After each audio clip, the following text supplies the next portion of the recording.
नमस्कार दोस्तों, जय माता दी। कैसे हैं आप लोग? आशा है आप सब लोग बहुत ही स्वस्थ और मस्त होंगे। त्योहारों का सीज़न है, त्योहारों के सीज़न में व्यस्त होंगे। कार्तिक का पावन महीना होता है जिसमें हर दिन कोई ना कोई त्यौहार होता ही है। अभी दीपावली और भाई दूज, गोवर्धन पूजा, ये सब त्यौहार हमने अभी हर्षोल्लास के साथ मनाया और अब छठ पर्व आ गया है। अब छठ पर्व की बधाई आप सभी लोगों को। अगर आप हमारे चैनल पर पहली बार आ रहे हैं तो सब्सक्राइब करके बेल आइकन जरूर प्रेस कर लीजिएगा ताकि वीडियो की आने वाली नोटिफिकेशन सबसे पहले आपको मिलती रहें। और छठ माता का जो विधि पूर्वक पूजा करने का नियम होता है वो मैं आज आपको संक्षिप्त में बताऊंगी। छठ देवी भगवान सूर्य देव की बहन है जिनकी पूजा के लिए छठ मनाया जाता है। छठी मैया को प्रसन्न करने के लिए भगवान सूर्य की आराधना की जाती है। छठी मैया का ध्यान करते हुए लोग माँ गंगा, यमुना, किसी भी नदी के किनारे इस पूजा को मनाते हैं। इसमें सूर्य की पूजा अनिवार्य है, साथ ही किसी नदी में स्नान करना ही उतना अनिवार्य है। इस पर्व में पहले दिन घर की साफ सफाई की जाती है। छठ पर्व पर गाँव में अधिक साफ सफाई देखने को मिलती है। छठ के दिन 4 दिनों तक शुद्ध शाकाहारी भोजन किया जाता है। दूसरे दिन खरना का कार्यक्रम होता है और तीसरे दिन भगवान सूर्य को संध्या अर्घ्य दिया जाता है और चौथे दिन भक्त उदयमान सूर्य को उषा अर्घ्य देते हैं। छठ के दिन अगर कोई व्यक्ति व्रत को करता है तो अत्यंत शुभ और मंगलकारी होता है। पूरे भक्ति भाव और विधि विधान से छठ व्रत करने वाला व्यक्ति सुखी और साधन संपन्न होता है। साथ ही निसंतानों को संतान प्राप्ति भी होती है। छठ व्रत का अनुष्ठान कैसे करें? छठ के दिन सूर्योदय में उठना चाहिए।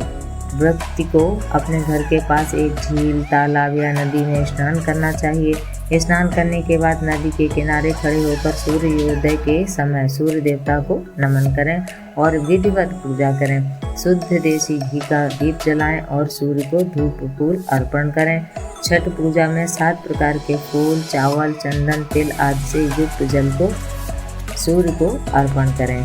सर झुकाकर प्रार्थना करते हुए ओम गृहणी सूर्याय नमः, ओम गृहणी सूर्या आदित्य, ओम ह्रीं ह्रीं सूर्याय सहस्त्र किरणाय मनोवांछित फलम देहि देहि स्वाहा, या फिर ओम सूर्याय नमः 108 बार बोलें। अपनी सामर्थ्य के अनुसार ब्राह्मणों को भोजन कराएं। गरीब को कपड़े, भोजन, अनाज आदि का दान करें। इस प्रकार से विधि पूर्वक व्रत करने वाले को कभी भी कोई कमी नहीं होती है। इसलिए छठ का पर्व बहुत ही हर्षोल्लास से सभी लोग मनाते हैं और जो छठ माता जो हैं वो सभी के मनोवांछित फल देने वाली हैं। तो छठ मैया का अब उनकी जो महिमा है वो मैं आपको बताती हूँ और उनकी पौराणिक जो कथाएं हैं वो भी आपको बताऊंगी आज। मान्यता ये है कि जब पांडव युग में अपना सारा राजपाट हार गए थे तब द्रौपदी ने छठ का व्रत रखा था। द्रौपदी के व्रत के फल से पांडवों को अपना राजपाट वापस मिल गया था। इसी तरह छठ का व्रत करने से लोगों के घरों में समृद्धि और सुख आता है। छठ मुख्यतः बिहार, झारखंड, उत्तर प्रदेश सहित कई क्षेत्रों में छठ का महत्व है।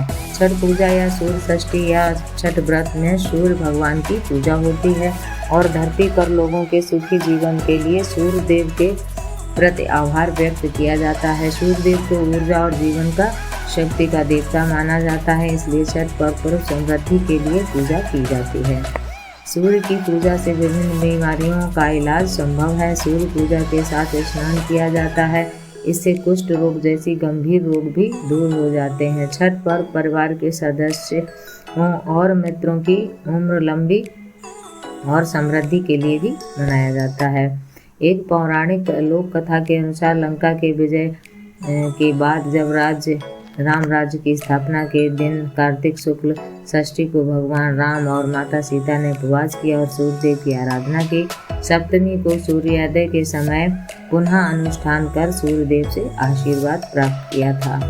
एक अन्य कथा के अनुसार छठ पर्व की शुरुआत महाभारत काल में हुई थी। सबसे पहले सूर्य पुत्र कर्ण ने सूर्य देवता की पूजा शुरू की थी। कर्ण भगवान सूर्य का परम भक्त था। वह प्रतिदिन घंटों कमर तक पानी में खड़े होकर सूर्य को अर्घ देता था। सूर्य की कृपा से ही वह महान योद्धा बना था। आज भी छठ में अर्घ दान की यही पद्धति प्रचलित है। कुछ कथाओं में पांडवों की पत्नी द्रौपदी द्वारा भी सूर्य की पूजा करने का उल्लेख है। वे अपने परिजनों के उत्तम स्वास्थ्य की कामना और लंबी उम्र के लिए नियमित सूर्य पूजा करते थे।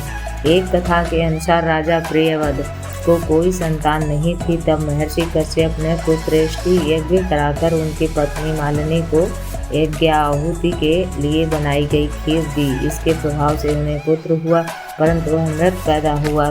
प्रियव्रत पुत्र को लेकर शमशान गए और पुत्र वियोग में प्राण त्यागने लगे। उसी वक्त भगवान की मानस कन्या देवसेना प्रकट हुई और कहा कि सृष्टि की मूल प्रवृत्ति के छठे अंश से उत्पन्न होने के कारण मैं षष्ठी कहलाती हूँ। राजन, तुम मेरा पूजन करो तथा और लोगों को भी प्रेरित करो। राजा ने पुत्र इच्छा से देवी षष्ठी का व्रत किया और उन्हें पुत्र रत्न की प्राप्ति हुई। यह पूजा कार्तिक शुक्ल पक्ष षष्ठी को की गई थी। मूलतः सूर्य षष्ठी व्रत होने के कारण इसे छठी कहा गया। यह पर्व वर्ष में 2 बार मनाया जाता है, पहली बार चैत्र में और दूसरी बार कार्तिक में। चैत्र शुक्ल पक्ष षष्ठी पर मनाए जाने वाले छठ व्रत को चैती छठ व कार्तिक शुक्ल पक्ष षष्ठी पर मनाए जाने वाले पर्व को कार्तिकी छठ कहा जाता है। पारिवारिक सुख समृद्धि और मनोवांछित फल प्राप्ति के लिए यह पर्व मनाया जाता है। इस पर्व को स्त्री और पुरुष समान रूप से मनाते हैं। छठ पूजा 4 दिवसीय उत्सव है। इसकी शुरुआत कार्तिक शुक्ल पक्ष चतुर्थी को तथा समाप्ति कार्तिक शुक्ल पक्ष सप्तमी को होती है। इस दौरान व्रतधारी लगातार 36 घंटे का व्रत रखते हैं। इस दौरान वे पानी भी ग्रहण नहीं करते हैं।